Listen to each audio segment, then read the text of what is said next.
ஒரு நண்பர் வந்தார். ரொம்பவும் இறுக்கமா உடை அணிஞ்சிருந்தார். அதாவது ஆடைக்குள்ள அவர் மாட்டிக்கிட்டு இருந்தது மாதிரி தெரிஞ்சது.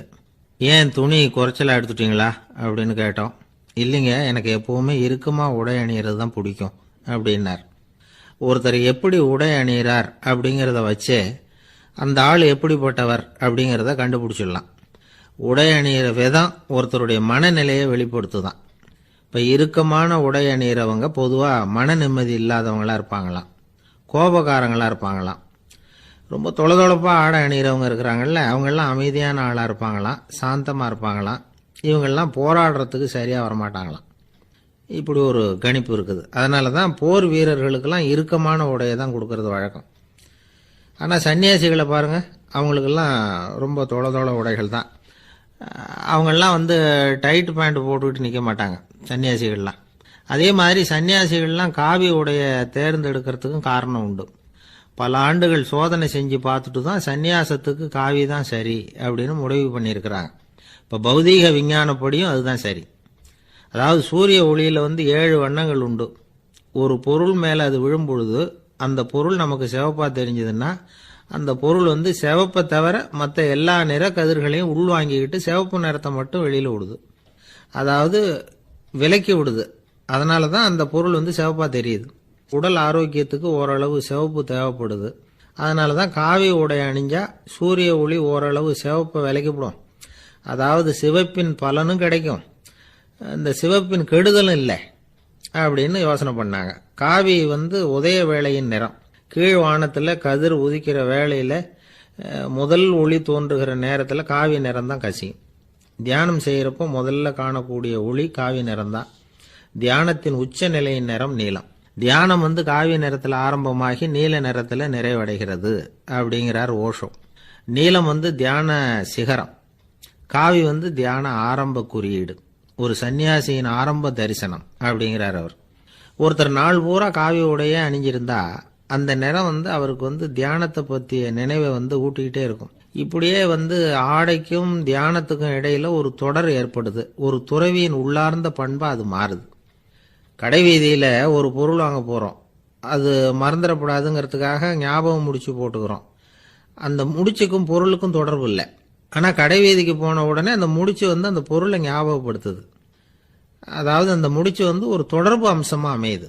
அது மாதிரி தான் காவி உடையும். ஒரு துறவி நடக்கும் பொழுது, சாப்பிடும் பொழுது, குளிக்கும் பொழுது அவருடைய காவி உடை அவருக்கு ஞாபகப்படுத்திக்கிட்டே இருக்கும். அது ஒரு நிலைப்படுத்தப்பட்ட நினைவாக ஞாபக முடிச்சாக மாறிடுது. காவி ஆடை இல்லைன்னா ஒருத்தரால் துறவியாக முடியாதுன்னு அர்த்தம் இல்லை. அதே நேரத்தில் காவி ஆடையால் ஒன்றும் பிரயோஜனம் இல்லை, அதில் ஒன்றும் அர்த்தம் இல்லை அப்படின்னு சொல்லிட முடியாது. இதுதான் உண்மை. இவ்வளவு தூரம் காவி ஆடையை பற்றி சொல்கிறதுனால எல்லாரும் சன்னியாசியாக போயிடுங்கோ அப்படின்னு நாம் சொல்கிறதாக யாரும் நினச்சிடக்கூடாது. மனசுக்கும் நிறத்துக்கும் உள்ள சம்பந்தத்தை தெரிஞ்சுக்கிறதுக்காக தான் இவ்வளவும். நமக்கு தெரிஞ்ச நண்பர் ஒருத்தர் இருக்கிறார், ஆஃபீஸில் வேலை பார்க்குறவர். ஒவ்வொரு மாதமும் 20ஆம் தேதிக்கு பிறகு அவரை போய் பார்த்தீங்கன்னா காவி உடை அணிஞ்சிக்கிட்டு, கண்ணை மூடிக்கிட்டு, கை ரெண்டையும் விரித்து வச்சுக்கிட்டு தியானத்திலேயே உட்காந்துருப்பார். ஏன் இப்படி பண்ணுறீங்கன்னு கேட்டேன். அதாவது 20ஆம் தேதிக்கு பிறகு என் கையில் ஒரு பைசா கூட கிடையாது, ஒரு சன்னியாசி லெவலில் இருக்கிறேன், என்கிட்ட எதுவும் செலவுக்கு கேட்காத அப்படின்னு என் மனைவிக்கு நாசூக்கா உணர்த்துறதுக்காக அப்படி உட்காந்துருப்பேன் அப்படின்னு விளக்கம் கொடுக்குறார். ஒரு நாள் ஒரு தகப்பனார் தன்னுடைய பிள்ளையை அழைச்சிட்டு வந்தார். சார், இவன் சரியாக படிக்க மாட்டேங்கிறான், பெரியவங்களை மதிக்க மாட்டேங்கிறான், நீங்கள் கொஞ்ச நாள் இவனுக்கு குருவாக இருந்து நல்ல விஷயங்களை சொல்லி கொடுத்தா தேவையில்லைன்னார். பெரியவங்களையே மதிக்காதவன் எப்படி என்ன மதிக்க போகிறான் அப்படிங்கிறது நமக்கு யோசனை வரும் இல்லையா? வேணாங்க, என்னை விட்டுருங்க அப்படின்னோம். அவர் விட மாட்டேன்னு விட்டார். இல்லைன்னா அவரே சிஷ்யன் ஆகிடுவார் போல இருந்தது. சரி, வேறு வழி இல்லாமல் அந்த பையனையே என்னுடைய சீடனை ஏற்றுக்கிட்டு உபதேசமெல்லாம் பண்ண ஆரம்பித்தோம். அதாவது குரு பக்தின்னா அது எப்படி இருக்கணுங்கிறத பற்றி சொல்லி கொடுத்தோம் அவனுக்கு. சதமகர் அப்படின்னு ஒரு குரு இருந்தார். அவருக்கு ஒரு சீடர். அவன் பேர் துளசி சைதன்யன், நைஷ்டிக பிரம்மச்சாரி. தன்னுடைய குருவுக்கு எந்த நேரத்தில் எது தேவைங்கிறத புரிஞ்சுக்கிட்டு சேவை செய்கிறவன். ஆனால் இவனை பற்றி மற்ற சீடர்களுக்கு பொறாமை வந்துட்டுது. இவன் மட்டும் இப்படி இருக்கானேன்னு உடனே குருக்கிட்ட போய் கோல் மூட்டினாங்க. அவன் சரியில்லை, அவன் நடந்துக்கிறது சரியில்லை, அப்படி இப்படின்னு எதையாவது சொல்லி. இருந்தாலும் இதையெல்லாம் அந்த குரு நம்பலை. அவருக்கு தெரியும் யார் யார் எப்படின்னு. துளசி சைதன்யன் பெருமையை மற்ற சீடர்களுக்கு உணர்த்தணும் அப்படின்னு நினைச்சார். அதுக்கு ஒரு வழி பண்ணார்.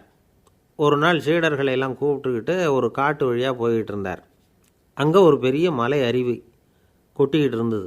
குரு சீடர்கள் பக்கம் திரும்பினார். இந்த மலையின் மேலே இருந்து அந்த படு பாதாளத்தில் குதிக்கிறதுக்கு உங்களில் யார் தயார் அப்படின்னு கேட்டார்.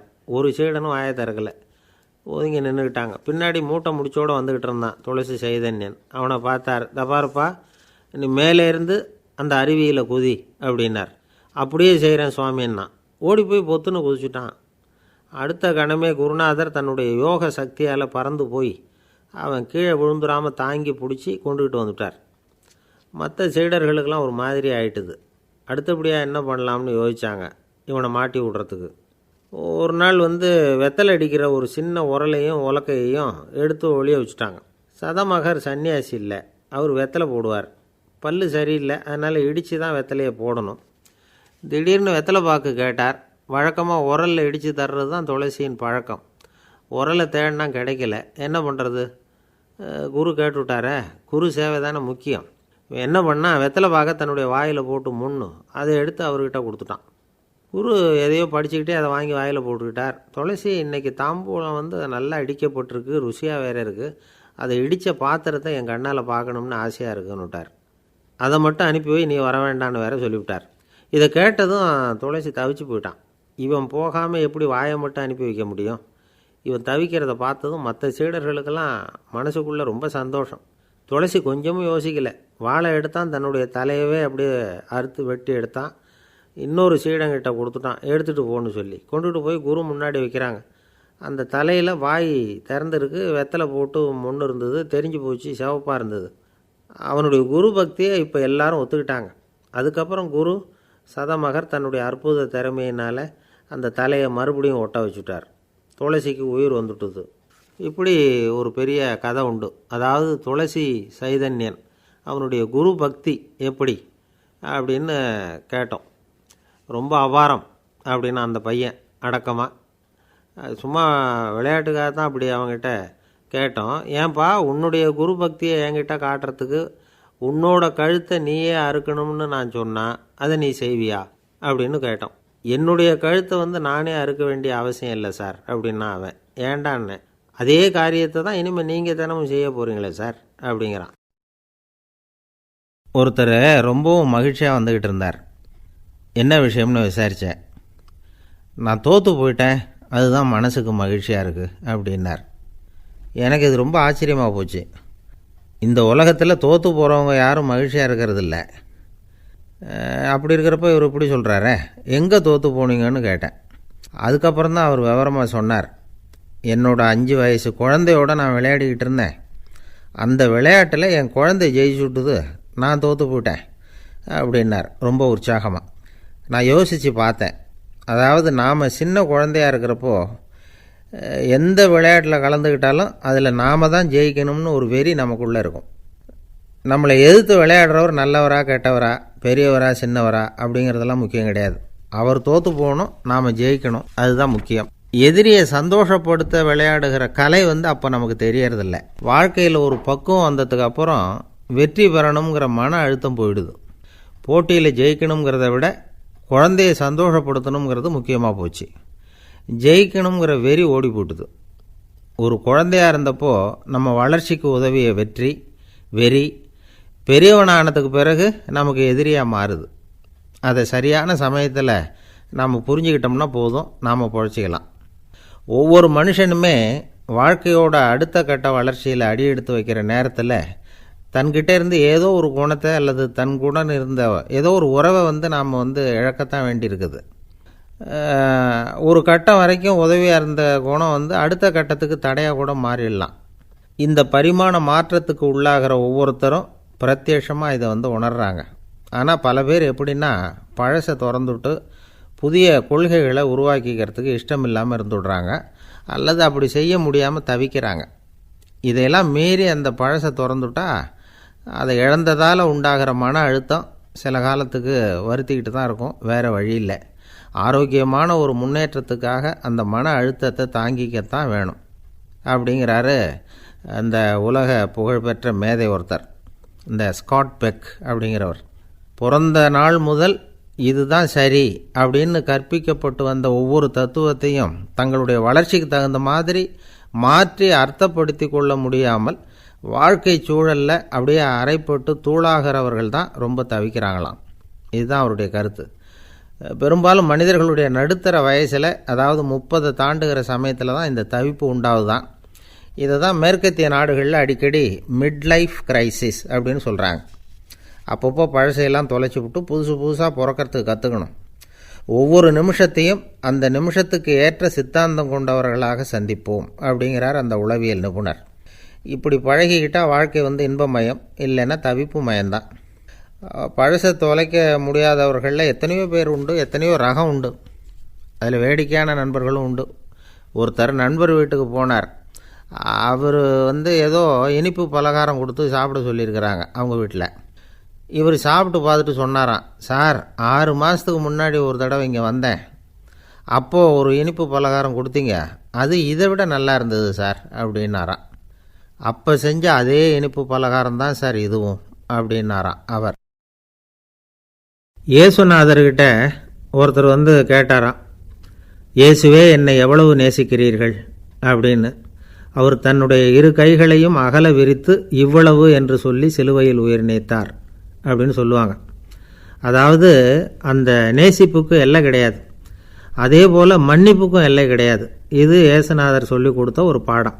இயேசுனுடைய சீடர்களில் ஒருத்தன் பீட்டர், அவன் ஒரு நாள் இயேசுநாதர்கிட்ட கேட்டிருக்கான், இயேசுவே நான் என்னுடைய தம்பிக்கிட்ட அடிக்கடி சண்டை போட்டுக்கிட்டு இருக்கிறேன், என்னுடைய சகோதரன் கூட, அவனை நான் எத்தனை தடவை மன்னிக்கிறது?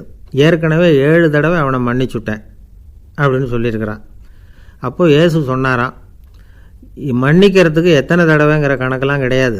எத்தனை தடவை உன்னுடைய சகோதரன் உன்னை கோபப்படுத்துகிறானோ அத்தனை தடவை நீ மன்னிக்கிறதுக்கும் தயாராக இருக்கணும், அதுதான் அப்படின்னு சொன்னாராம். அப்போ இவனுக்கு ஒன்றும் புரியல, இது என்ன அவன் தப்பு பண்ணிக்கிட்டே இருப்பான், நாம் மன்னிச்சுக்கிட்டே இருக்கிறதா அப்படிங்கிறது மாதிரி குழப்பமாக இருந்திருக்கிறான். அப்போது இயேசுநாதர் தன்னுடைய சீடன் பீட்டர்கிட்ட ஒரு கதை சொன்னாராம். அந்த கதை இன்றைக்கு நாம் எல்லாரும் சிந்தித்து பார்க்க வேண்டிய ஒரு கதை. அதாவது மன்னிப்பை விரும்புகிறவர்கள் மன்னிக்கவும் தயாராக இருக்க வேண்டும் அப்படிங்கிறது தான் அந்த கதையினுடைய தத்துவம். அந்த இயேசுநாதர் சொன்ன கதை என்னென்னா, ஒரு மன்னர் இருந்தார். அவர் ஒரு நாள் அரண்மனையில் உட்காந்து கணக்கு வழக்குகள்லாம் பார்த்துக்கிட்டு இருந்தார். நம்ம அரண்மனையிலேருந்து யார் யார் அரசாங்க கடன் வாங்கியிருக்கிறாங்க, யார் யார் திருப்பி செலுத்தியிருக்கிறாங்க அப்படிங்கிற விவரத்தையெல்லாம் பார்த்துக்கிட்டு இருந்தார். அப்போ தான் புரிஞ்சுது, அந்த அரண்மனையில் வேலை செய்கிற ஒருத்தனே அரசாங்க கடன் வாங்கியிருக்கிறான். எவ்வளவு? 10,000 பொற்காசுகள் வாங்கியிருக்கான் கடன். இந்த 10,000 பொற்காசுகளை திருப்பி செலுத்தலை அரசாங்கத்துக்கு. இது மன்னர் கவனத்துக்கு வந்தது. உடனே நம்ம அரண்மனையில் இருக்கிறவனே அரசு கடன் வாங்கி திருப்பி செலுத்தாமல் இருக்கான், அவனை கூப்பிட்டு வாங்கன்னு சொல்லி கூப்பிட்டுட்டு வந்தாங்களாம். விசாரிச்சிருக்கிறாங்க, என்னப்பா நீ எவ்வளோ ஒன்று? ஆமாங்க 10,000 பொற்காசுகள் வாங்கியிருக்கிறேன், இன்னும் திருப்பி கட்டலைன்றிருக்கான். உடனே அவர் மன்னர் சொல்லியிருக்கிறார், நம்ம சட்டத்திட்டப்படி நீ உடனே பணத்தை திருப்பி கட்டிடு, அப்படி உன்னால் கட்ட முடியலன்னா உன்னுடைய வீடு வாசல் சொத்து சுகம் எல்லாத்தையும் விற்று அந்த பணத்தை அரசு கருவூலத்தில் சேர்த்துக்கிறதுக்கு நானே ஏற்பாடு பண்ணிடுறேன் அப்படின்னு அந்த மன்னர் சொன்னாராம். இவன் அப்படியே அதிர்ச்சி ஆகிட்டான், அப்படியே பொத்துன்னு காலில் விழுந்தானா. மன்னா என்னை மன்னிச்சுங்க, என்னால் முடியல, எனக்கு மன்னிப்பு கொடுங்க அப்படின்ட்டுருக்கான். உடனே அவர் எழுந்திரிச்சு, சரி நீ மன்னிப்பு கேட்டுவிட்ட, அதனால் உன்னை மன்னிக்கிறேன், நீ பணம் கட்ட வேண்டாம் அப்படின்னு சொல்லி அந்த மன்னர் அவனை விட்டுட்டாரான். பணத்தையும் தள்ளுபடி போட்டார், நீ திருப்பி கட்ட வேண்டான்னு. இவனுக்கு ரொம்ப மகிழ்ச்சி, அதனால் ரொம்ப உல்லாசமாக வந்துக்கிட்டு இருக்கிறான். தெருவில் வந்துக்கிட்டு இருக்கிறப்ப இவங்கிட்ட கடன் வாங்கின ஒருத்தன் எதுக்கு வந்துக்கிட்டு இருக்கான். அவன் இவங்கிட்ட ஒரு 100 பொற்காசுகள் கடன் வாங்கியிருக்கான். அவன் வந்தான், இவன் போய் அவன் சாட்டையாக பிடிச்சிக்கிட்டான், நீ எப்படா என் கடனை திருப்பி கொடுக்க போகிறேன்னு. அவன் இப்போ முடியல, கொஞ்சம் பொறுத்துக்கா, அப்புறம் தரேன் இருக்கான். அதெல்லாம் முடியாது, நீ கொடுத்து தான் ஆகணும் அப்படின்னு இவன் புடிவமாக சொல்கிறான். இப்போ நிலைமையை பாருங்கள், இவன் ஏற்கனவே 10,000 பொற்காசுகள் அரசாங்கத்தில் கடன் வாங்கினா அதுக்கு மன்னிச்சு விட்டுட்டார் இவனை. ஆனால் இவன் இன்னொருத்தனை மன்னிக்கிறதுக்கு தயாராக இல்லை. இவங்கிட்ட கடன் வாங்கின இன்னொருத்தன் 10 பொற்காசுகள், அவனை மன்னிக்க தயாராக இல்லை. அவனை கொண்டு போய் நீதிமன்றத்தில் கொண்டு போய் நிறுத்தி தண்டனை வாங்கி கொடுத்துட்டான். நீதிபதி என்ன சொன்னார், அந்த இவன் வாங்கின பொற்காசுகளை திருப்பி கட்டுற வரைக்கும் ஜெயிலில் இருக்கணுங்கிறது தீர்ப்பு. ஆனால் உடனே அரசர் காதில் விழுந்தது. சொல்லிட்டாங்க, உங்ககிட்ட மன்னிப்பு வாங்கிட்டு போனானே ஒருத்தன், அவன் இன்னொருத்தனை மன்னிக்கிறதுக்கு தயாராக இல்லை, அவனை கொண்டு போய் ஜெயிலில் அடைச்சிட்டான் அப்படின்னு. உடனே மன்னர் பார்த்தார், இவனை மறுபடியும் கூப்பிட்டு வர சொன்னார். தபாரப்பா, நான் உன்னை மன்னிச்சு விட்டேன், ஆனால் நீ இன்னொருத்தனை மன்னிக்கிறதுக்கு தயாராக இல்லை. அதனால் என்னுடைய தீர்ப்பையும் மாற்றுறேன், நீயும் அரசு கடன் தீர்ற வரைக்கும் ஜெயிலில் தான் இருக்கணும் அப்படின்னு சொல்லி ஜெயிலுக்கு அனுப்பிச்சிட்டாராம். இப்படி ஒரு கதையை இயேசுநாதர் தன்னுடைய சீடருக்கு சொன்னதாக ஒரு வரலாறு. அது என்ன, அதிலேருந்து நாம் புரிந்து கொள்ள வேண்டியதுன்னா, நாம் மன்னிக்கப்படணும்னு நாம் விரும்புகிறோம்னா நாம் இன்னொருத்தரை மன்னிக்கிறதுக்கு தயாராக இருக்கணும். அதனால் நாம் இன்னொருத்தரை யாரையும் மன்னிக்க மாட்டோம், ஆனால் என்ன இன்னொருத்தர் மன்னிக்கணும் அப்படிங்கிறது மாதிரி செய்யக்கூடாதுன்னு சொல்லுவாங்க. அது மாதிரி நாம் இப்போ இது தப்பாக புரிஞ்சுக்கிறவங்களும் இருக்கிறாங்க. பாவம் மன்னிப்புங்கிறதுலாம் எதுக்குன்னா, அதாவது மறுபடியும் பாவம் செய்யாமல் இருக்கிறதுக்காக தான். அதான் மன்னிக்கிறாரே அப்படிங்கிறதுக்காக மறுபடியும் பாவம் பண்ணிகிட்டு இருக்கிறது இல்லை. அதான் ஒருத்தர் கேட்டாராம், பாவத்திலேருந்து மன்னிப்பு கிடைக்கணும்னா நீ என்ன செய்யணும் அப்படின்னு கேட்டிருக்கார். அதுக்கு அவன் சொல்லியிருக்கிறான், நான் முதல்ல பாவம் செய்யணும், அப்போ தானே மன்னிப்பு கிடைக்கும் அப்படின்னு நானாம். இப்படிப்பட்டவர்கள் தான் இன்றைக்கி உலகத்தில் அதிகமாக இருக்கிறாங்க. அதனால் இந்த மன்னிப்பின் மகத்துவங்கிறது இயேசுநாதர்கிட்டேருந்து தான் நாம் புரிஞ்சுக்கணும். அந்த இயேசு சொன்ன அந்த மன்னிக்கிற மனோபாவம் இருந்தால் இன்றைக்கி உலகம் பூராவும் அமைதி பூங்காவாக இருக்கும். அதில் ஒன்றும் ஆச்சரியமே இல்லை, அதில் ஒன்றும் சந்தேகமும் இல்லை. அதனால் மன்னிக்கிற மனோபாவத்தை நாம் எல்லாரும் நமக்குள்ளே வளர்த்து கொள்ள வேண்டும் அப்படிங்கிறது தான் நாம் இன்றைக்கு எல்லோரும் சிந்தித்து பார்க்க வேண்டிய ஒரு செய்தி. ஒரு வயசான அம்மா தெரு வழியாக போயிட்டு இருந்தாங்க. அவங்க கையில் எண்ணத்தையோ வச்சுக்கிட்டு அதை அடிக்கடி பார்த்துக்கிட்டே இருந்தாங்க. ஒருத்தன் மெதுவாக அவங்கக்கிட்ட போய் கையில் இருக்கிறது என்ன அப்படின்னு எட்டி பார்த்தா அவங்க கையில் 4 பல் இருந்துதான். இவன் ஆச்சரியமாக அந்த அம்மாவை பார்த்தான். ஏம்மா, உனக்கு என்ன பைத்தியமா, ஏது இந்த பல், இதை என்னத்துக்காக கையில் வச்சுக்கிட்டு அலைஞ்சிக்கிட்டு இருக்கிற அப்படின்னு கேட்டிருக்கான். அதுக்கு அந்த அம்மா விவரம் சொல்ல ஆரம்பித்தாங்களாம். இதை பாருப்பா, எனக்கு ஒரு மகன் இருந்தான், அவனை ரொம்ப செல்லமாக வளர்த்தேன். அவனை தரையிலே நடக்க விடுறதில்ல, எப்பவும் தூக்கி வச்சுக்கிட்டு இருப்பேன். அவன் நல்லா பெரியவனாகி பள்ளிக்கூடம் போகிறப்ப கூட அவன் புஸ்தக மூட்டையை நான் தான் சுமந்துக்கிட்டு போவேன். பார்க்குறவங்க கூட கேலி பண்ணுவாங்க, ஏம்மா படிக்க போகிறது நீயா உன் பிள்ளையான்னு கேட்பாங்க.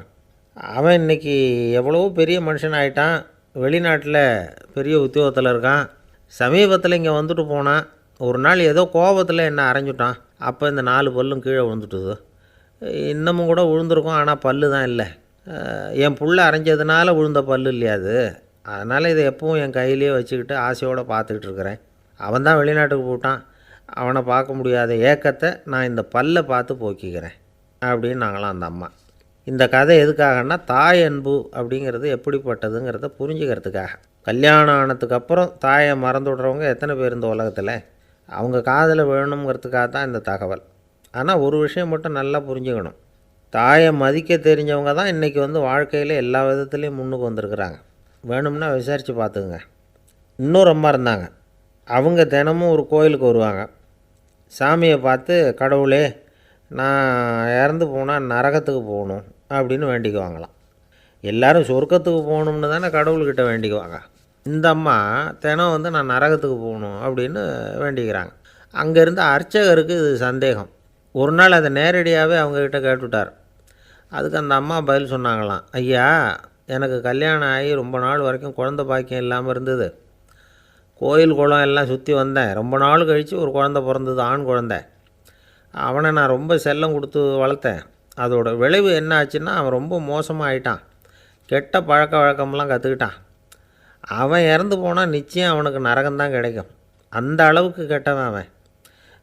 அப்படிப்பட்ட காரியங்கள்லாம் பண்ணிகிட்ருக்கான், எனக்கு தெரியும். இவனுக்காக நரகத்தில் கூட யாரும் தயவு காட்ட மாட்டாங்க, தாட்சண்யம் காட்ட மாட்டாங்க. அதனால் இவனுக்கு முந்தி நான் இறந்து நரகத்துக்கு போயிட்டா அங்கே இவனை கவனிச்சிக்கலாமே, இவனுக்கு பணிவிடை செய்யலாமேன்னு பார்க்குறேன் அப்படின்னு நாங்களாம். அதனால தான் நான் நரகத்துக்கு போகணும்னு தினம் ஆண்டவனை வேண்டிகிட்டு இருக்கிறேன் அப்படின்னு கண்கலங்கி அந்த அம்மா சொன்னாங்களாம். அதுதான் தாய் உள்ளம்ங்கிறது. தாயின் பெருமையை சரியாக உணர்ந்துட்டா அவங்களுக்கு எப்பவும் எந்த கஷ்டமும் வராது. இது ஏதோ உபதேசத்துக்காக சொல்கிற வார்த்தை இல்லை, உண்மையான வார்த்தை. இந்த விவரத்தையெல்லாம் நண்பர் ஒருத்தர்கிட்ட சொல்லிக்கிட்டு இருந்தேன். அவர் கொஞ்ச நாள் கழித்து என்னை தேடி வந்தார். அவர் கையிலேயும் 4 பல் வச்சுருந்தார். என்னங்க ஆச்சு, ஏதுங்க இந்த பல் அப்படின்னு விசாரித்தோம். உங்கள் உபதேசத்தை கேட்டுவிட்டு இந்த உலகத்தில் எல்லாரையும் தாயாக நினைக்க ஆரம்பிச்சிட்டேன். ஒரு அம்மாவை கடத்தெருவில் பார்த்து தாயேன்னு கூப்பிட்டேன். அவங்க உடனே பலார்னு என்னை அரைஞ்சிட்டாங்க, பல் விழுந்துட்டுது. அதை தான் பொறுக்கி எடுத்துக்கிட்டு நேராக உங்களை தேடி வந்துக்கிட்டு இருக்கிறேன்னார். தாயேன்னு தானே கூப்பிட்டீங்க, அதுக்கு ஏன் அரைஞ்சாங்க அப்படின்னு கேட்டோம். நான் தாயேன்னு கூப்பிட்டது அவங்க காதில் நாயேன்னு விழுந்துட்டு தான், அதுதான் இப்படி ஆயிட்டுது அப்படின்னார். ஊருக்கு வெளியில் அமைதியான ஒரு இடம், அங்கே ஒரு ஆசிரமம், அங்கே ஒரு சாமியார். அவர் தினமும் நல்ல போதனைகள்லாம் செய்வார். பல பேர் போய் அங்கேயே சில நாள் தங்கி இருந்து அவர் சொல்கிற அறிவுரைகளை எல்லாம் கேட்டுக்கிட்டு வர்றது வழக்கம்.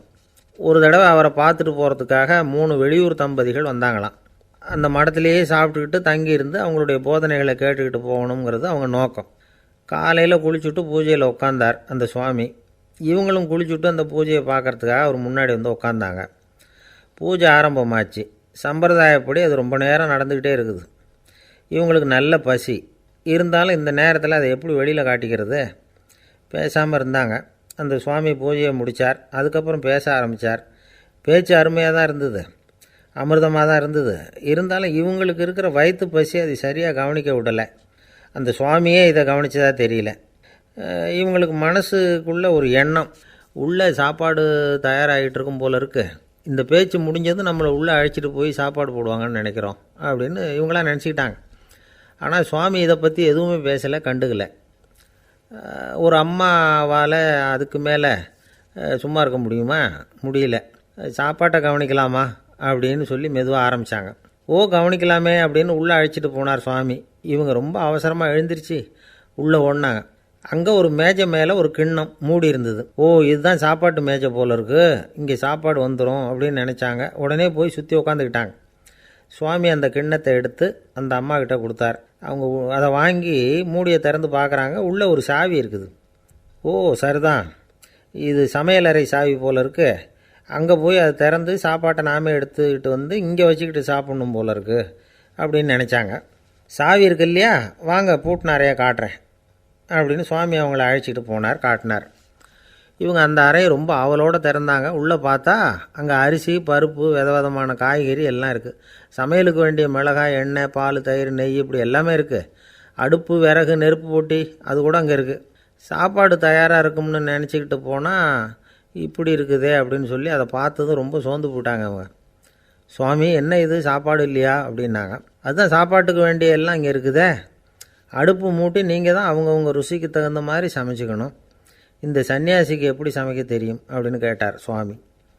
சாப்பாடு தயாராக இருக்கும்னு நாங்கள் எதிர்பார்த்தோம் அப்படின்னாங்க. நீங்கள் இப்படி சொல்லுவீங்கன்னு நானும் எதிர்பார்த்தேன். இது வரைக்கும் நான் எவ்வளவோ தத்துவம்லாம் எடுத்து சொன்னேன். எல்லாத்தையும் விட இதுதான் அனுபவபூர்வமான தத்துவம். ஆண்டவன் நமக்கு நல்ல மனசை கொடுத்துருக்குறான், நல்ல வாய்ப்புகளையும் தந்திருக்கிறான், அதையெல்லாம் பயன்படுத்திக்கக்கூடிய மூளையையும் சிந்தனையையும் கொடுத்துருக்குறான். அதனால் அடுப்பை தான் நீங்கள் மூட்டணும், அடுப்பை நீங்கள் தான் மூட்டணும், உங்களுக்கு உகந்ததை நீங்கள் தான் சமைச்சு ருசித்து அனுபவிக்கணும். ஆண்டவனே அதை செஞ்சுக்கிட்டு இருக்க மாட்டான் அப்படின்னாராம் அந்த சுவாமி. நம்முடைய வாழ்க்கையில் பல நல்ல பலன்களை பெறுறதுக்கு நாம் தான் முயற்சி பண்ணணும். அதுக்குரிய சூழ்நிலையை தான் ஆண்டவன் கொடுப்பானே தவிர அதை விளக்கிறதுக்காக தான் அந்த சுவாமி அப்படி செஞ்சு காட்டியிருக்கிறார். இது ஒரு பெரியவர் இப்படி ஒரு விளக்கம் கொடுத்தார். அதுக்கப்புறம் அந்த 3 தம்பதிகளும் தெளிவடைஞ்சுட்டாங்களாம். நாம் தெளிவடைகிறது எப்போங்கிறது தான் தெரியல அப்படின்னு பல பேர் இதை கேட்டுட்டு சொல்லிகிட்டு இருக்கிறாங்க. இந்த கதையை நம்முடைய நண்பர் ஒருத்தர்கிட்ட சொன்னேன். அந்த நண்பர் ரொம்ப சந்தோஷப்பட்டார். நீங்கள் சொல்கிறது கரெக்டு சார், ஆனால் நான் அதை விட ஒரு படி மேலே சார். எனக்கெல்லாம் அரிசி, பருப்பு இருக்கிற ரூம் எதுன்னு கையை காட்டிட்டா போதும், உடனே கிண்ணத்துலேருந்து சாவியை எடுத்து கொடுக்கணுங்கிற அவசியம்லாம் இல்லை எனக்கு. அப்புறம் எப்படி ரூமை திறந்துருவீங்க அப்படின்னு கேட்டேன். பூட்டை உடச்சி திறந்துருவேன், அதுதான் எனக்கு பழக்கம் அப்படிங்கிறார். ஐயா, என்னுடைய நூல் வெளியீட்டு விழாவுக்கு அவசியம் நீங்கள் வரணும் அப்படின்னு கூப்பிட்டார் ஒருத்தர். எப்போ வரணும்னு கேட்டேன். அடுத்த வாரம்னார். சரி, புத்தகம் தயாராகிட்டுதா அப்படின்னேன். நாளைக்கு தான் அச்சிக்க கொடுக்க போகிறேன்னார். என்னங்க இது, புத்தகம் அச்சிடுறதுக்கு முன்னாடியே அழைப்புதழை அச்சடிச்சு விட்டீங்களே அப்படின்னு கேட்டேன். அதனால் என்னங்க, அந்த காலம் மாதிரி அப்போல்லாம் அச்சுக்கலை எவ்வளவோ முன்னேறியாச்சுங்க. Linotype, monotype, photo type, laser இப்படி என்னென்னமோ வந்தாச்சு. இன்றைக்கி கொடுத்தா நாளைக்கே புத்தகம் தயார் அப்படின்னார். இப்படி இந்த அளவுக்கு முன்னேறி இருக்கிற இந்த அச்சுக்கலை ஆரம்பத்தில் எப்படி இருந்தது தெரியுமா? அந்த காலத்தில் காகிதம்னா என்னென்னே தெரியாது, அப்படி ஒன்று கண்டுபிடிக்கப்படவே இல்லை. அப்போல்லாம் எதையாவது ஒன்று எழுதணும்னா அதுக்கு ஆட்டு தோலை தான் பயன்படுத்தி இருக்கிறாங்க. கண்ணுக்குட்டி தோல் கூட அதுக்கு உபயோகப்பட்டு தான். ஐரோப்பாவில் இருந்த பாதிரியார்கள் தோலில் எழுதப்பட்ட புத்தகத்தை தயாரிக்கிறதுல ரொம்ப கெட்டிக்காரங்களாம். எகிப்து, அப்புறம் மத்திய தரைக்கடல் ஓரத்தில் உள்ள நாடுகள், இங்கெல்லாம் தோல் தான் எழுதுபொருளாக பயன்பட்டு வந்திருக்குது. ஆனால் நம்ம நாட்டில் ஓலைச்சுவடிகளை எழுத்துக்கு பயன்படுத்தியிருக்கிறாங்க. எழுதுறதுக்கு தோலை பயன்படுத்தினவங்க பிறகு பேப்பரைஸ் அப்படிங்கிற கோரை புல்லை அதுக்கு பயன்படுத்தினாங்களாம். இதெல்லாம் அப்படி கொஞ்சம் கொஞ்சமாக கண்டுபிடிச்சிட்டு வந்திருக்கிறாங்க. அந்த புல்லை கச்சிதமாக நறுக்க வேண்டியது, நல்லா பதப்படுத்த வேண்டியது, அதுக்கப்புறம் அதில் எழுத வேண்டியது, அவ்வளவுதான். பேப்பருங்கிற சொல்லே இந்த பேப்பைரஸ் அப்படிங்கிறதுலேருந்து வந்தது தான். அதுக்கப்புறம் தான் காகிதம் வந்தது. இதை முதல்ல சீன நாட்டில் தான் கண்டுபிடிச்சாங்க. அது வந்த பிறகு அச்சு எந்திரம் கண்டுபிடிக்க வேண்டிய அவசியம் ஏற்பட்டது. அதை கண்டுபிடிச்சவர் ஜெர்மானிய அறிவியல் அறிஞர் ஜான் கூட்டன்பர்க். அச்சு கலைக்கு அடித்தளம் அமைச்சவர் அவர் தான். ஜெர்மனியில் மெயின்ஸ் அப்படிங்கிற ஊரில் 1399 பிறந்தார். அவரோட மாமன் ஒருத்தர் உலோக வேலையில் வல்லவர். அவர்கிட்ட இந்த வேலையை கற்றுக்கிட்டார். அதோட வைர கற்களை பட்டை தீட்டுறதுலேயும் ரொம்ப தேர்ச்சி பெற்றிருந்தார்.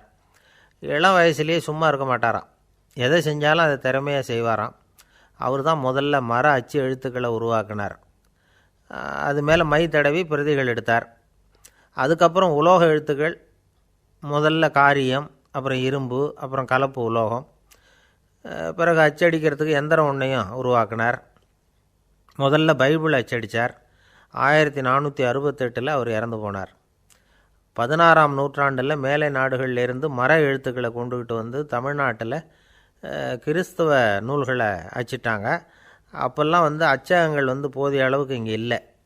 அதுக்கு என்ன காரணம்னா, இந்தியர்கள் அச்சகங்களை நடத்தக்கூடாது அப்படின்னு சட்டம். 1835 வரைக்கும் அந்த சட்டம் நடைமுறையில் இருந்தது. இந்த நிலைமையில் அங்கேயும் இங்கேயுமா 1-2 அச்சகங்கள் ஆரம்பமாச்சு. 1713 தரங்கம்பாடியில் லூத்தரன் மிஷன் அச்சகம், அதே ஆண்டில் சென்னையில் எஸ்பிசிகே அச்சகம். இது ரெண்டும் தான் இந்தியாவில் முதல்ல தொடங்கப்பட்ட அச்சகங்கள். ஆட்டுத்தோல்லையும் ஓலைச்சுவடியிலையும் எழுதப்பட்ட எழுத்துக்கள் இன்றைக்கி எங்கேயோ போயிடுது. ஆனால் நம்ம ஊரில் எழுத்தாளர்கள் நிலைமை தான் ஒன்றும் சொல்லிக்கிறது மாதிரி இல்லை. நம்ம ஆள் ஒருத்தர் சொன்னார், சார், நான் சொந்தத்தில் ஒரு அச்சாபீஸ் வச்சுருந்தேன், இப்போவும் வச்சுருக்கிறேன். அதனால் என்னுடைய படைப்புகளை புத்தகமாக வெளியிடுறதில் எனக்கு ஒன்றும் கஷ்டம் இல்லை. வருஷத்துக்கு ஒரு புத்தகம் எழுதி வெளியிட்டுருவேன். 15 வருஷமாக இலக்கிய உலகத்துக்கு இப்படி சேவை செஞ்சுக்கிட்டு வர்றேன். ஆனால் இந்த வருஷம்தான் வாசகர்கள் எனக்கு பாராட்டு விழா நடத்தியிருக்கிறாங்க அப்படின்னார். இந்த வருஷம் அப்படி என்ன விசேஷம் அப்படின்னு கேட்டோம். இந்த வருஷம்தான் நான் எந்த புத்தகம் எழுதி வெளியிடாமல் இருந்தேன், அதுக்காகத்தான் எனக்கு இந்த பாராட்டு விழா அப்படின்னார். ஒரு நண்பர் இருக்கார். எப்போ பார்த்தாலும் கையில் ஒரு புத்தகம் இருக்கும். புத்தகம் இல்லாமல் எங்கேயும் புறப்பட மாட்டார். எதுக்காக இப்படி எடுத்துகிட்டு போகிறீங்க அப்படின்னு கேட்டால், எனக்கு இது ஒரு நல்ல நண்பன் மாதிரி. இந்த காலத்தில் எங்கே போனாலும் காத்திருக்க வேண்டியிருக்கு. அது மாதிரி சமயத்தில் நான் நண்பன் கூட பேசிக்கிட்டு இருப்பேன் அப்படிம்பாரான். ஒருத்தர் ஒரு பெரிய அரச பதவியில் இருந்தார். அவர் பதவியிலேருந்து இறங்க வேண்டிய சூழ்நிலை. அரசு கொடுத்துருந்த வீட்டை விட்டுட்டு வெளியில் வர்றார். வரும்பொழுது 2 கையிலையும் 2 பெட்டியை எடுத்துகிட்டு வந்தாராம். சார், உங்களுடைய உடைமைகள் அப்படின்னு கேட்குறாங்க அங்கே இருந்த ஊழியர்கள். இவர் தன்னுடைய கையில் இருக்கிற பெட்டியை காட்டி, இதுதான் என்னுடைய சொத்து அப்படின்னாராம். ஒரு பெட்டியில் அவருடைய உடைகள், இன்னொரு பெட்டியில் அவர் விரும்பி படிக்கிற புத்தகங்கள். அவ்வளோதான். இதுதான் இருந்துதான். புத்தகம் படிக்கிறது மனசுக்கு நல்லதுங்கிறது நமக்கு தெரியும். புத்தக வாசிப்பு உடம்புக்கும் நல்லதுங்கிறாங்க. அது நமக்கு ஆச்சரியமாக தான் இருக்குது. ஒரு நபர் ஒரு வருஷத்தில் சராசரியாக 2000 பக்கங்களை படிச்சிருக்கணுமா, யுனெஸ்கோ பரிந்துரை. ஆனால் நம்ம நாட்டில் நாம் சராசரியாக படிக்கிறது 32 பக்கங்கள். அவ்வளவுதான். இவ்வளவுக்கு நம்ம நாட்டில் 6000க்கும் மேற்பட்ட நாளேடுகள், 2000க்கும் மேற்பட்ட இதழ்கள், மலர்கள், இவ்வளவு இருந்தும் சரியாக வரல. இந்த உலகத்தில் முதல் நூலகம் எங்கே எப்போ ஆரம்பமாச்சு தெரியுமா? கிமு 2500ஆம் ஆண்டில் அது ஆரம்பமாயிருக்குது. பாபிலோனியாவில் அமில் அணு அப்படிங்கிற அரசன் தான் நூலகத்தை உருவாக்கியிருக்கிறான். அப்போல்லாம் தாள் கிடையாது, களிமண் தான். களிமண் பலகைகளில் எழுதி அது தொகுத்து அப்படியே நூலாக்கி அதை நூலகத்தில் வச்சுருப்பாங்களாம். அரசருடைய நூலகத்தில் 1000க்கும் மேற்பட்ட நூல்கள் இருந்ததாக வரலாற்று குறிப்பு இருக்குது. அது மட்டும் இல்லை, அந்த நூலகத்தில் பொருள் வாரியாக, அதாவது சப்ஜெக்ட் வாரியாக புத்தகங்களை வகைப்படுத்தி வச்சுருந்தாங்களாம். அதில் மிச்சம் இருந்த ஒரு 25 களிமண் பலகை புத்தகங்கள் இன்றைக்கும் பிரிட்டிஷ் அருங்காட்சியகத்தில் இருக்குதான். அச்சு தாள் இதெல்லாம் ஏற்பட்டதுக்கப்புறம் அமைக்கப்பட்டது தான் பிரான்சில் இருக்கக்கூடிய பாரிஸ் நூலகம். 1480 பிரெஞ்சு மன்னர் 11ஆம் லூயி இந்த நூலகத்தை அமைச்சாராம். ஆனால் அப்போல்லாம் அரசர்கள் மட்டும்தான் நூலகத்தை பயன்படுத்த முடியுமா. அதுக்கப்புறம் 17ஆம் நூற்றாண்டில் இந்த முறை மாறி பொதுமக்கள் அங்கே போகலாம் படிக்கலாம் அப்படிங்கிற நிலைமை வந்து தான் போட்லியன் நூலகம் அப்படின்னு அதுக்கு பேர் பாரிஸ் நகரத்தில் இருக்குது. அங்கே தான் நூல்களின் பட்டியல் தயாரிப்பு பணி ஆரம்பமாச்சு. கல்வி வளர்ச்சியையும் நூலகத்தையும் இணைச்சவர் நெப்போலியன் போனபார்ட். முன்பணம் செலுத்தி புத்தகத்தை படிக்கிற முறையையும் அவர் தான் கொண்டுகிட்டு வந்தாராம். மக்கள்கிட்ட வசூலிக்கிற வரியின் ஒரு பகுதியை நூலகத்துக்கு பயன்படுத்தினவரும் அவர் தானா. நெப்போலியன் நூலகத்தில் உலகத்தில் உள்ள எல்லா மொழி நூல்களும் இருக்குதான். அங்கே ஒரு தமிழ் நூலும் இருந்திருக்குது. அது என்னென்னா கம்பராமாயணம். சோவியத் யூனியனுக்கு படையெடுத்து போனப்போ அங்கேருந்து லட்சக்கணக்கான புத்தகங்களை இந்த பனிச்சறுக்கு வாகனங்கள் இருக்குல்ல அதில் கொண்டுகிட்டு வந்ததாக வரலாறு. அடுத்தபடியாக குறிப்பிட்டு சொல்லத்தக்க நூலகம் எதுன்னா பிரிட்டிஷ் நூலகம். மிக பழைய கையெழுத்து பிரதியெல்லாம் கூட அங்கே இருக்குது. 1753 ஆரம்பமாச்சு. அதில் உள்ள நூல்களை வரிசையாக அடுக்கினா 180 கிலோமீட்டர் நீளத்துக்கு வருமா. மிகப்பெரிய நூலகம் அமெரிக்க தலைநகர் வாஷிங்டனில் இருக்குதான். இந்தியாவை பொறுத்த வரைக்கும் பெரிய பழைய நூலகம் எதுன்னா கல்கத்தா நூலகம். எல்லா இந்திய மொழி நூல்களும் இங்கே உண்டு. மகாகவி பாரதியார் நடத்தின இந்தியாங்கிற இதழின் எல்லா பிரதிகளும் அங்கே பாதுகாப்பாக இருக்குது. படிக்கும் பழக்கம் இங்கே வளர வேண்டியிருக்குது. ஒருத்தர்கிட்ட ஒரு புஸ்தகத்தை கொடுத்து விமர்சனம் எழுத சொல்லியிருந்தாங்க. கொஞ்ச நாள் கழித்து அவரை போய் பார்த்து என்னங்க புஸ்தகத்தை படித்து பார்த்தீங்களா அப்படின்னு கேட்டாங்களாம். இதுக்கு அவர் சொல்லியிருக்கிறார், இன்னும் நான் படித்து பார்க்கலிங்க, இப்போ தானே விமர்சனமே எழுதி முடிச்சிருக்கிறேன், இனிமே தான் படிக்கணும் அப்படின்னாராம். ஒருத்தர் அவசரமாக போய்கிட்டு இருந்தார். எங்கே போய்கிட்டு இருக்கீங்க அப்படின்னு கேட்டார் ஒரு பெரியவர். கடைக்கு போகிறேன் சார், சாமான் வாங்கிறதுக்கு அப்படின்னார். அங்கே போகிறதுக்கு முன்னாடி தெரிஞ்சிக்க வேண்டியதெல்லாம் தெரிஞ்சுக்கிட்டீங்களா அப்படின்னு கேட்டார் பெரியவர். கடைக்கு போய் காசை கொடுத்து ஒரு பொருளை வாங்கிட்டு வரப்போகிறோம், இதில் தெரிஞ்சிக்க வேண்டியது என்ன இருக்குது அப்படின்னார் அலட்சியமாக. இப்போ அந்த பெரியவர் பேச ஆரம்பித்தார். இந்த உலகத்தில் எந்த ஒரு செயலில் இறங்குறப்போவும் நாம் நல்லா ஆலோசனை பண்ண வேண்டிய விஷயம் 5 அப்படின்னார். உதாரணமாக ஒருத்தன் கடைக்கு போய் ஏதோ ஒரு பொருளை வாங்கிட்டு வர போகிறான்னு வச்சுக்கங்களேன். அப்போ கூட அவன் 5 விஷயங்களை பற்றி தெரிஞ்சுக்க வேண்டியிருக்குது அப்படிங்கிறார் அவர். முதல்ல அந்த பொருள் எப்படிப்பட்டது அப்படிங்கிறத தெரிஞ்சுக்கணும். ரெண்டாவதாக தன்னை பற்றியும் தெரிஞ்சுக்கணும். அப்போ தான் அந்த பொருள் தனக்கு தேவையா இல்லையா அப்படிங்கிறத புரிஞ்சுக்க முடியும். மூணாவதாக தெரிஞ்சுக்க வேண்டியது ஒன்று இருக்குது. அது என்னென்னா அந்த பொருளை அடையிறதுக்கு வழி என்ன அப்படிங்கிறத தெரிஞ்சுக்கணும். அதாவது எவ்வளவு பணம் கொடுத்தா அது கிடைக்கும், இது மாதிரியான விஷயங்கள். நாலாவதாக அந்த பொருளை அடையிறது மூலமாக நாம் அடையக்கூடிய பயன் என்ன அப்படிங்கிறதையும் உணரணும். அஞ்சாவது அந்த பொருளை அடையிறதுல இருக்கக்கூடிய தடை எது அப்படிங்கிறதையும் நாம் தெரிஞ்சுக்கணும். பெரியவர் பேசுகிறது ஏதோ தத்துவம் மாதிரி தெரியுது இல்லையா, தத்துவம்தான். அதாவது இப்படி உலகியல் வாழ்க்கையில் சின்ன சின்ன விஷயங்கள்லேயே நாம் 5 விஷயங்களை தெரிஞ்சுக்க வேண்டியிருக்குது. அது ரொம்ப அவசியமாக இருக்குது. பேரின்ப நிலைன்னு சொல்கிறாங்கள்ல, அது மாதிரி பெரிய சமாச்சாரங்கள்லேயும் இந்த 5 விஷயங்களை நாம் தெரிஞ்சுக்க வேண்டியிருக்குது. அதுக்கு பேர் என்னன்னா அர்த்த பஞ்சகம். வைணவ சமயத்தில் அர்த்த பஞ்சகம்ங்கிறது ரொம்ப பெரிய விஷயம். கடைக்கு போகிறது மாதிரி கடவுளை பார்க்க போகிறப்பவும் நாம் 5 விஷயங்களை தெரிஞ்சுக்கணுமா. முதல்ல பரம்பொருள் அப்படிங்கிறது என்ன, அதோட தன்மைகள் என்ன, இதை தெரிஞ்சுக்கணும். இதுக்கு பேர் என்னென்னா பரமாத்ம ஸ்வரூபம் அப்படின்னு பேர். ரெண்டாவது நாம் யார், நம்மோட தன்மை என்ன அப்படிங்கிறத தெரிஞ்சுக்கணும். நான் யாருன்னு எனக்கே தெரியலங்கிறப்போ இதை நான் சொல்கிறேன்னு இது என்னுடையதுன்னு சொல்கிறது தப்பு தானே. அப்புறம் மூணாவது விஷயம் பரம்பொருளை நாம் அடையிறதுக்கு வழி எது, இதை தெரிஞ்சுக்கணும். இது உபாய ஸ்வரூபம் அப்படின்னு பேர். நாலாவது விஷயம் நாம் அடைய வேண்டிய பயன்கள் என்ன அப்படிங்கிறத தெரிஞ்சுக்கிறது. இதுக்கு புருஷார்த்தம் அப்படின்னு பேர். அஞ்சாவது அந்த பயனை அடைய விடாமல் தடுக்கிற தடைகள் யாவை அப்படிங்கிறத தெரிஞ்சுக்கிறது. இது விரோதி ஸ்வரூபம். இதைத்தான் தடையியல் அப்படின்னு சொல்கிறாங்க. அதாவது பரமாத்மாவை பற்றிய அறிவு, ஜீவாத்மாவை பற்றிய அறிவு, உபாயம் பற்றிய அறிவு, புருஷார்த்தம் பற்றிய அறிவு, இந்த 4 அறிவுக்கும் எதிரடையாக, அதாவது அதையெல்லாம் தப்பாக புரிஞ்சுக்கிறதால உண்டாகக்கூடிய அறிவு விரோதி சொரூபம். என்ன இது தகவலில் ஏதாவது கதை சொல்லுவீங்கன்னு பார்த்தா ஏதோ தத்துவம் பேசிகிட்டு இருக்கிறீங்களே அப்படின்னு நினைக்கலாம். இதுவும் தெரிஞ்சிக்க வேண்டிய ஒரு பெரிய விஷயந்தான். காதில் போட்டு வச்சா எப்போவாவது உபயோகப்படும். என்னுடைய நண்பர் ஒருத்தர் ஒரு நாள் என்கிட்ட சொன்னார், சார் அடுத்த மாதம் தஞ்சாவூரில் ஒரு கல்யாணம், போகிறதா வேண்டாமா அப்படின்னு ஒரே குழப்பமாக இருக்குது அப்படின்னார். நான் உடனே இந்த அர்த்த பஞ்சக உபதேசம் பண்ண ஆரம்பித்தேன். அவர் எல்லாத்தையும் பொறுமையாக கேட்டுவிட்டு, சரி சார் நான் போகிறதுன்னு முடிவு பண்ணிவிட்டேன்னார். எப்படி இந்த முடிவுக்கு வந்தீங்க அப்படின்னு கேட்டேன். அவர் சொன்னார், சார் அந்த 2வது பாயிண்ட் ஒன்று சொன்னீங்களே, அதை புரிஞ்சுக்கிட்டதுக்கு அப்புறம்தான் இந்த முடிவுக்கு வந்தேன் அப்படின்னார். என்ன 2வது பாயிண்ட்டுன்னு? அதாவது தன்னை பற்றி புரிஞ்சுக்கணும் அப்படின்னு சொன்னீங்க. உடனே என்னை பற்றி புரிஞ்சுக்கிட்டேன், நான் யாருங்கிறது எனக்கு தெரிஞ்சுது, உடனே போகிறது தான் நல்லதுன்னு முடிவு பண்ணிவிட்டேன்னார். நீங்கள் யாருன்னு கேட்டேன். நான் தான் சார் அந்த கல்யாணத்தில் தாலி கட்ட வேண்டிய மாப்பிள்ளை அப்படின்னார். அந்த காலத்தில் அண்ணாமலை ரெட்டியார்னு ஒருத்தர் இருந்தார். அவர் வெங்கனூர் அப்படிங்கிற கிராமத்தில் இருந்தார். அங்கேருந்து விருத்தாசலம் கோவிலுக்கு தவறாமல் போயிட்டு வந்துக்கிட்டு இருந்தார். இடையில் வெள்ளாறு, அதில் ஒரு சமயம் வெள்ளம் வந்துட்டுது. இவரால் போக முடியல. அதோட விளைவு வெங்கனூர்லேயே ஒரு கோவில் கட்டணும் அப்படின்னு முடிவு பண்ணார், சிவாலயம். அந்த சமயத்தில் வடநாட்டில் பஞ்சம். அதனால் அங்கே இருந்த பல சிற்பிகள் தென்னாட்டை நோக்கி வர ஆரம்பித்தாங்க.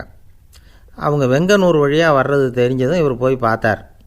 இங்கே ஒரு கோவில் கட்டணும், அதுக்கு நீங்கள் உதவணும்னார். பஞ்ச காலத்தில் இப்படி ஒரு வாய்ப்பு கிடைச்சதில் அவங்களுக்கும் ரொம்ப மகிழ்ச்சி. உற்சாகத்தோடு ஒத்துக்கிட்டாங்க. ஆலய திருப்பணி ஆரம்பமாச்சு.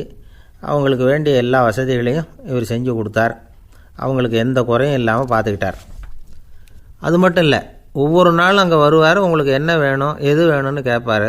ஏதாவது குறை இருந்தால் சொல்லுவாங்க, உடனே தீர்த்து வைப்பார். இவரும் கேட்பார், எந்த குறையாக இருந்தாலும் என்கிட்ட சொல்லுங்க அப்படின்னு சொல்லுவார். அதை தவிர இவராகவே கவனித்தும் அவங்களுக்கு என்னென்ன தேவைங்கிறத கண்டுபிடிச்சி அதையெல்லாம் கொடுத்துக்கிட்டு இருப்பார். என்ன தேவைன்னாலும் அதை நிறைவேற்றி வச்சுருவார். அந்த சிற்பிகளின் தலைவன் ஒருத்தன், அந்த ஆளுக்கு வெத்தலை பாக்கு போடுறது பழக்கம்.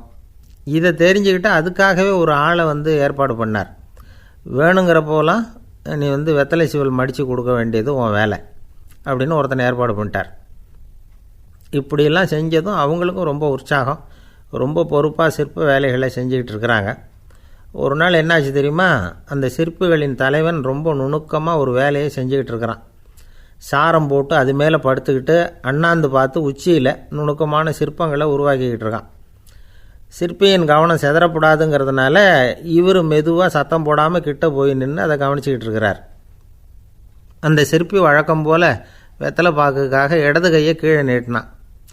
அந்த சமயம் பார்த்து அவருக்கு தாம்பூலம் கொடுக்குறவன் அங்கே இல்லை, எங்கேயோ போயிருக்கிறான். அண்ணாமலை ரெட்டியார் என்ன பண்ணார் தெரியுமா? தனக்காக கொடுக்கப்பட்ட தாம்பூலத்தை வாங்கி சிற்பியின் கையில் கொடுக்குறார். அவன் வாங்கி போட்டுக்கிட்டான். இது என்ன இன்னைக்கு வெத்தலை சீவல் வேறு மாதிரி இருக்குது, வாசனை தாம்பூலமாக இருக்குது அப்படின்னு யோசனை பண்ணிவிட்டு கீழே திரும்பி பார்க்குறார். பார்த்தா ரெட்டியார் மறுபடியும் சிற்பி கை நீட்டும் பொழுது கொடுக்கறதுக்காக தாம்பூலத்தை மடித்து வாங்கி வச்சுக்கிட்டு தயாராக நிற்கிறார். சிற்பிக்கு அதிர்ச்சி. உடனே பொத்துன்னு கீழே குதிச்சான். ஐயா என்ன இது நீங்களா அப்படின்னா. இவர் சொன்னார், நான் ஒன்றும் தப்பு பண்ணலையே, உன்னுடைய கை புண்ணியம் செஞ்ச கை, கோயில் கட்டுற கை, அந்த கைக்கு தாம்பூலம் கொடுக்கறதுல என்ன தப்பு அப்படின்னாராம். ஏற்கனவே பஞ்சத்தில் அடிபட்டு வந்த எங்களை நீங்கள் ஆதரித்ததே பெரிய விஷயம். இந்த செயல் என்னை ஒரு பெரிய கடனாளி ஆக்கிவிட்டுது. ஐயா எங்களுக்கு உணவு உடை இதை மட்டும் நீங்கள் கொடுத்தா போதும், ஊதியம்னு எதுவும் வாங்க மாட்டோம் அப்படின்னு நானும். அந்த சிற்பி எவ்வளவோ வற்புறுத்தியும் எதுவும் வாங்கிக்கலையாம். இந்த செய்தியை தமிழ் தாத்தா டாக்டர் ஊவேசா சொல்லியிருக்கிறார். அந்த காலத்தில் எப்படிப்பட்டவங்கள்லாம் வாழ்ந்துருக்கிறாங்க பாருங்கள். இந்த காலத்தில் ஒருத்தர் கோவில் கட்டினார், வேலை செய்கிற எல்லாருக்கும் சாப்பாடு போடுவார். சிற்ப வேலை செஞ்சுட்டு சாப்பிட வர்ற ஒவ்வொருத்தர் கையையும் அன்பாக பிடிச்சி முத்தம் கொடுத்து உள்ளே அனுப்புவார். அந்த கைகளுக்கு நீங்கள் கொடுக்குற மரியாதையாது அப்படின்னு கேட்டாங்க. அது இல்லைங்க, ஏற்கனவே முதல் பந்தியில் சாப்பிட வந்தவன் மறுபடியும் வர்றானான்னு கண்டுபிடிக்கிறதுக்காக கையை பிடிச்சி மோந்து பார்க்குறேன் அப்படின்னாராம் அவர். பிரம்மத்தை அறிந்தவன் பிரம்மமாகிறான் அப்படின்னு ஒரு பெரியவர் பேசினார் ஒரு கோவிலில். தைத்திரிய உபனிஷத்து அப்படி சொல்லுதான். இதை கேட்கும்பொழுது நமக்கு ஒரு சந்தேகம் வரும். அது எப்படி? பிரம்மத்தை அறிந்தவன் பிரம்மம் ஆகிறான்னா, சிங்கத்தை அறிந்தவன் சிங்கம் ஆகிறானா, தோசையை அறிந்தவன் தோசை ஆகிறானா? இப்படிப்பட்ட சந்தேகம் நமக்கு வர்றதில் ஒன்றும் ஆச்சரியம் இல்லை. இது இயற்கை. இதுக்கும் அந்த பெரியவரே பதில் சொல்கிறார். சிங்கம் வேற, நாம் வேற. அதனால் சிங்கத்தை அறிந்தவன் சிங்கம் ஆக மாட்டான். ஆனால் பிரம்மம் வேற, நாம் வேற இல்லை. அதனால் பிரம்மத்தை அறிந்தவன் பிரம்மமாகறான் அப்படிங்கிறது அவரோட விளக்கம். மனிதன் அவன்தான் தான் பிரம்மங்கிறது தெரியாதனால தான் அதை வேறு எங்கேயோ தேடிகிட்டு இருக்கிறான். கடைசியில் அது தான் தாங்கிறது புரிஞ்சுக்கிற பொழுது அவன் பிரம்மம் ஆகிடுறான். இதை விளக்கிறதுக்கு ஒரு உபநிஷத்து கதையே இருக்குது. நமக்கு தெரிஞ்ச கதை தான், ஆனால் அதை வேறு விதமான அர்த்தத்தில் விளையாட்டாக சொல்லிகிட்டு இருக்கிறோம். ஒரு சமயம் ஒரு 10 நண்பர்கள் ஒரு காட்டு வழியாக போய்கிட்டு இருக்கிறாங்க. குறுக்க ஒரு நதி, அதை கடந்து அடுத்த பக்கம் போகணும். எல்லோரும் ஒரு வழியாக கடந்து அடுத்த கரைக்கு போய் சேர்ந்துட்டாங்க. அங்கே போய் சேர்ந்ததுக்கப்புறம் எல்லோரும் பத்திரமா வந்து சேர்ந்துட்டோமா அப்படின்னு தெரிஞ்சுக்கிறதுக்காக எண்ணி பார்க்குறான் அந்த கூட்டத்து தலைவன். அவங்க மொத்தம் 10 பேர். ஆனால் இவன் எண்ணி பார்க்குறப்போ 9 தான் வருது. ஏன்னா அவன் தன்னை விட்டுவிட்டான். எதிரில் நிற்கிறவங்கள மட்டுமே எண்ணுறான். ஐயோ 10வது ஆள் எங்கேங்கிறான், பதறான். சரி நீ இரு, நான் எண்ணி பார்க்குறேன்னு சொல்லிவிட்டு இன்னொருத்தன் வந்து எண்ணுறான். அவனும் தன்னை விட்டுட்டு எண்ணுறான். 9 தான் வருது. எல்லோரும் கொய்யோ முறையோன்னு கத்த ஆரம்பிச்சிட்டாங்க. அந்த சமயத்தில் ஒரு பெரியவர் அந்த பக்கமாக வர்றார். என்ன விஷயம்னு விசாரிக்கிறார். 10வது ஆளை 6 அடிச்சுட்டு போட்டுது அப்படின்னு சொல்லி இவங்க அழறாங்க. சரி அழாதீங்க அப்படின்னு சொல்லி அந்த தலைவனை பார்த்து இப்படி வாங்குறார். வர்றான். இப்போ எனக்கு முன்னாடி ஒரு தரம் எண்ணு பார்க்கலாம்ங்கிறார். 1 2 3ன்னு ஆரம்பித்து 9ல் வந்து முடிக்கிறான். உடனே பெரியவர் நீ தான் அந்த 10வது ஆள் அப்படிங்கிறார். இது உண்மை. நாம் தான் அது. நாம் தான் நம்மளை வேறு எங்கேயோ தேடிகிட்டு இருக்கிறோம். நாம் எங்கேயோ தேடிகிட்டு இருக்கிறோமே, அந்த பிரம்மம் நாம் தான். இப்படி ஒரு பெரிய உண்மையை விளக்கிறதுக்காக தான் அப்படி ஒரு கதை சொல்லப்பட்டது. ஆனால் அதை வந்து நாம் வேறு விதமாக வேடிக்கையாக உபயோகப்படுத்திக்கிட்டு இருக்கிறோம். எப்படி தெரியுமா? ஒரு ஆத்தங்கரையில் ஒரு 10 பேர் முழிச்சுக்கிட்டே நின்றுக்கிட்டு இருந்தாங்களாம். அந்த பக்கமாக வந்த ஒருத்தன் ஏன் இப்படி முழிச்சுக்கிட்டு நிற்கிறீங்கன்னு கேட்டிருக்கிறான். எங்களுக்கு நீச்சல் தெரியாது, நாங்கள்லாம் அடுத்த கரைக்கு போய் சேரணும் அப்படின்னு நாங்களாம். சரி நான் கொண்டுட்டு போய் விட்றேன். எல்லாரும் அக்கறைக்கு போய் சேர்ந்த உடனே ஆளுக்கு ₹1 வீதமாக மொத்தம் ₹10 எனக்கு கொடுக்கணும் அப்படின்ட்டுருக்கான் இவன். சரின்னு ஒத்துக்கிட்டாங்க. இவன் ஒவ்வொருத்தராக கையை பிடிச்சி மெதுவாக ஆற்றுல இறக்கி அழைச்சிட்டு போயிட்டான். 9 பேரை கரை சேர்த்துட்டான். 10வது ஆள் பாதி ஆற்றுல போயிட்டுருக்கிறப்போ திடீர்னு வெள்ளம் வந்துட்டுது. புடி நழுவி போச்சு. கையை விட்டுட்டான். வெள்ளம் அடிச்சிட்டு போட்டுது. அழைச்சிட்டு வந்தவன் நீச்சல் அடித்து தட்டு தடுமாறி கரைக்கு வந்து சேர்ந்துட்டான். கரையில் இருந்தவங்களுக்கு இந்த விஷயம் தெரியாது. இருந்தாலும் இவன் உடம்பு பூரா நனைஞ்சி கொஞ்சம் அதிகமாக மூச்சு வாங்க நின்றுக்கிட்டு இருந்தானா, ஏங்க ஏன் இப்படி மூச்சு வாங்குது, என்ன விஷயம் அப்படின்னு கேட்டாங்களாம். அதுக்கு இவன் கொஞ்சமாக அலட்டிக்காமல் சொன்னானா, வேறு ஒன்றும் இல்லை, நீங்கள் கொடுக்க வேண்டிய ₹10 ₹1 குறைஞ்சி போச்சு அவ்வளவுதான் அப்படின்னா. ஒரு ஆள் ராமகிருஷ்ணரை தேடி வந்தான். அவன் கையில் 1000 பொற்காசுகள் வச்சுருந்தான். அதை அவர்கிட்ட கொடுத்து இதை ஏற்றுக்கணும் அப்படின்னு ரொம்ப பணிவாக கேட்டுக்கிட்டான். அவர் பார்த்தார், இது எனக்கு தேவையில்லை, ஆனாலும் உன்னுடைய மனசை புண்படுத்துறதுக்கு நான் விரும்பலை, அதனால் நீ கொடுக்குறத வாங்கிக்கிறேன்னார். வாங்கிக்கிட்டார்.